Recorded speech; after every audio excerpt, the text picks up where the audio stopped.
بسم اللہ الرحمن الرحیم۔ السلام علیکم ڈیئر اسٹوڈنٹس۔ آج ہم MGT 411 کے کویسچنز کے آنسر دیں گے جو GDB میں آپ کو دیا گیا ہے۔ انہوں نے کہا ہے کہ آپ کو معلوم ہے کہ جب آپ انویسٹمنٹ کرتے ہیں تو اس کے ساتھ رسک بھی ایسوسیٹ ہوتا ہے، تو آپ رسک لیتے ہیں۔ اور رسک کیا ہے؟ یہ انسرٹنٹی کا میجرز ہے۔ اور جب آپ انویسٹمنٹ کرتے ہیں تو اس پر جو پاسبل فیوچر پے اپس ہے، اس کے حوالے سے جو غیر یقینی صورتحال ہوتی ہے اس کو رسک کہا جاتا ہے۔ تو رسک کو آپ اوائڈ نہیں کر سکتے، اور پھر رسک کے مختلف ٹائپس ہے، اور پھر ہر انویسٹمنٹ کے حوالے سے رسک کی جو ڈگری ہے وہ بھی مختلف ہے۔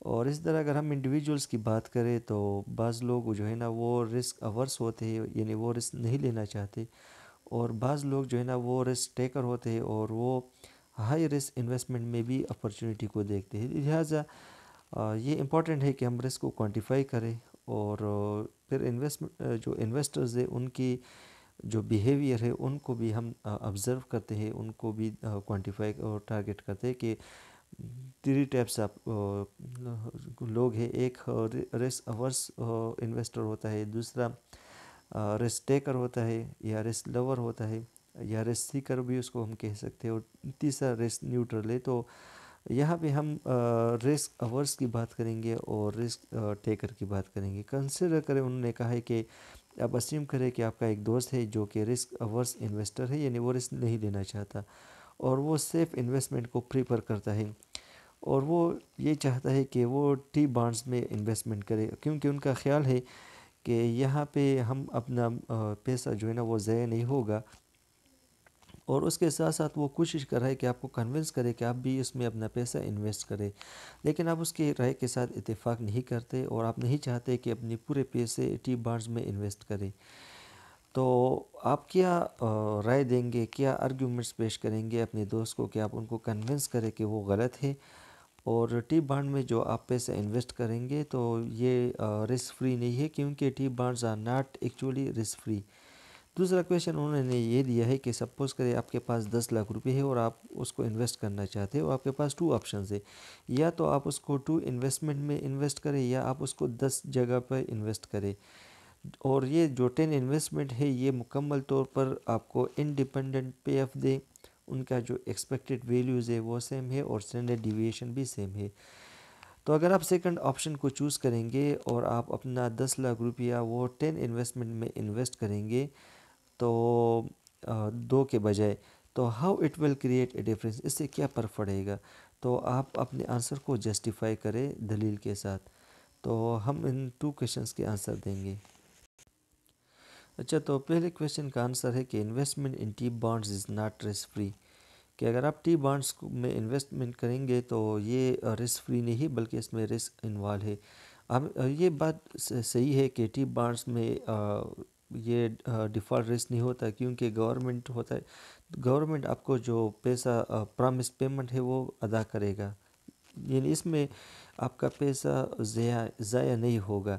لیکن یہ بات غلط ہے کہ ہم یہ کہہ سکیں کہ ہم یہ کہیں کہ ٹی بانڈ جو ہے نا وہ رسک فری ہے، کیونکہ مختلف ٹائپس آف رسک جو ہے نا وہ ٹی بانڈ کے ساتھ ایسوسیٹڈ ہے، جس میں انفلیشن رسک ہے، انٹرسٹ ریٹ رسک ہے، اپرچونٹی کاسٹ ہے۔ سب سے پہلے ہم انفلیشن رسک کی بات کریں تو ہمیں معلوم ہے کہ ٹی بانڈز کا جو پے اف ہے یا جو ییلڈ ہے وہ بہت کم ہے، اور یہ فکس ڈالر پیمنٹ وہ آپ کو ادا کرتا ہے، انشور کرتا ہے، اور یہ ہے کہ ریٹرن آن ٹی بانڈز جو ہے نا وہ بہت کم ہے۔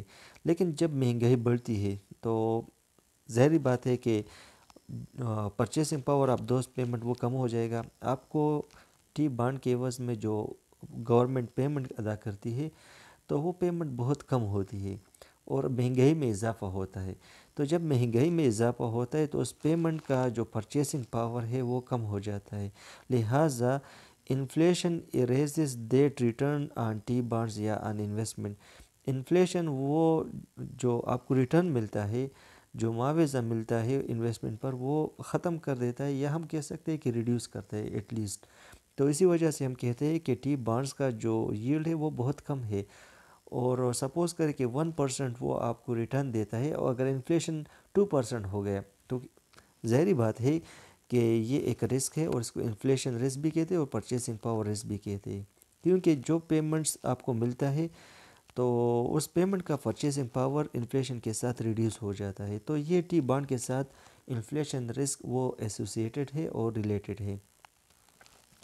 دوسرا رسک یہ ہے کہ انٹرسٹ ریٹ رسک. جب انٹرسٹ ریٹ میں اضافہ ہوتا ہے تو شرح سود میں، تو ٹی بانڈ کی ویلیو میں کمی واقع ہوتی ہے. اور یہ بات نوٹ کرے کہ انٹرسٹ ریٹ کا اور بانڈ کی جو قیمت ہے اس کا ایک دوسرے کے ساتھ انورس ریلیشن ہے. اس کا مطلب یہ ہے اگر انٹرسٹ ریٹ مارکیٹ میں بڑھتا ہے تو ٹی بانڈ کی جو ویلیو ہے وہ گرتی ہے، اس کی قیمت کم ہو جاتی ہے.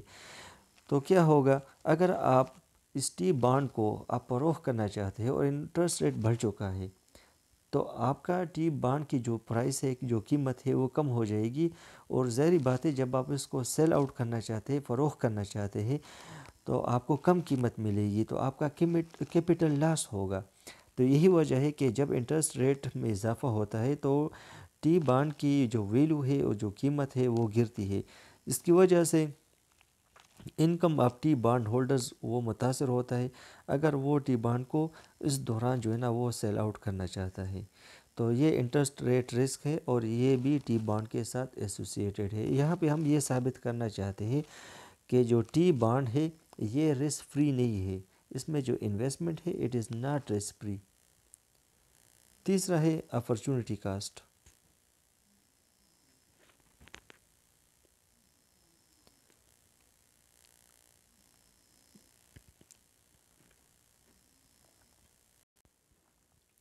اچھا، اپرچونٹی کاسٹ ٹی بانڈس کا ہمیں پتہ ہے کہ اس کا ریٹرن بہت کم ہوتا ہے اور کمپیریٹیولی دیگر انویسٹمنٹ کے مقابلے میں اس کے جو ریٹرنز ہیں وہ بہت کم ہوتے ہیں. تو دیگر انسٹرومنٹ وہ زیادہ رسکیئر ہوتے ہیں اور اسی وجہ سے وہ زیادہ ریٹرنز آفر کرتے ہیں. لہٰذا آپ کے پاس 10 لاکھ روپے ہے اور آپ اس کو ٹی بانڈز میں آپ انویسٹ کرنا چاہتے ہیں تو اس پر آپ کو کم ریٹرن ملے گا. لیکن اس کے برعکس اگر آپ ان بانڈز میں، ان انسٹرومنٹس میں آپ اس کو انویسٹ کریں جو کہ زیادہ رسکیئر ہے، اس میں رسک زیادہ ہے، تو ظاہری بات ہے کہ وہ آپ کو زیادہ ریٹرن دے گا. اور مشاہدے کی بات ہے جہاں پہ رسک زیادہ ہوتا ہے وہاں پہ منافع بھی زیادہ، پروفٹ بھی زیادہ ہوتا ہے. لہٰذا تو T bond investment carry opportunity cost, اور ہر جو انویسٹمنٹ ہے اس کے ساتھ اپرچونٹی کاسٹ وہ ریلیٹڈ ہے، ایسوسیٹڈ ہے. دوسرا کویسچن ہے اسپریڈنگ رسک. تو یہاں پہ آپ آنسر دیں گے اور اس کو جسٹیفائی کریں گے. I will prefer to invest 1 million rupees in 10 investment rather than 2. میں یہ اس بات کو ترجیح دوں گا کہ اپنے 10 لاکھ روپے 10 انویسٹمنٹ میں انویسٹ کروں اس کی بجائے کہ میں 2 انویسٹمنٹ کروں.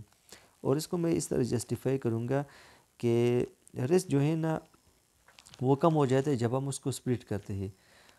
اور جب آپ اپنی منی کو، اپنی پیسے کو انویسٹمنٹ کریں گے اور ایسے انویسٹمنٹ میں جس کا فے اب مکمل طور پر ان ریلیٹڈ ہو، جب ایک شخص ایک سے زیادہ سورسز آف رسک کو ہولڈ کرے گا تو اس کا اوور آل رسک وہ کم ہوگا. اور جب آپ زیادہ سے زیادہ انڈیپینڈنٹ سورسز آف رسک کو ہولڈ کریں گے اور ایڈ کریں گے تو اس سے آپ کا اسٹینڈرڈ ڈیویشن کم ہوگا. اور ہمیں معلوم ہے کہ اسٹینڈرڈ ڈیویشن ہم رسک کو فائنڈ کرنے کے لیے اور میجر کرنے کے لیے استعمال کرتے ہیں. اور جب آپ زیادہ سے زیادہ انڈیپینڈنٹ سورسز آف رسک کو ایڈ کریں گے مطلب آپ بہت سے زیادہ انویسٹمنٹ کریں گے. آپ کے پاس 10 لاکھ روپیہ ہے اور آپ اس کو 10 جگہوں پر انویسٹ کریں گے تو اس سے اوور آل رسک کم ہو جائے گا، اسٹینڈرڈ ڈیویشن کم ہو جائے گا. اور ایک وقت ایسا آ جائے گا کہ یہ نیگلیجبل ہو جائے گا، مطلب اتنا کم ہوگا کہ زیرو کے قریب ہو جائے گا. اسی وجہ سے investing in 10 investment will reduce the standard deviation. جب آپ 10 انویسٹمنٹ کریں گے تو اس سے آپ کا اسٹینڈرڈ ڈیویشن کم ہوگا، اور جب اسٹینڈرڈ ڈیویشن کم ہوگا اس کا مطلب یہ کہ رسک وہ کم سے کم ہوا، منیمائز ہوا. تو لہٰذا یہ آپ نے اس کویسچن کو جسٹیفائی کیا. اور جہاں پر آپ کو کنفیوژن ہو تو آپ کویسچن کمنٹس کر سکتے ہو، اس کا انشاءاللہ میں آپ کو جواب دوں گا. اللہ حافظ.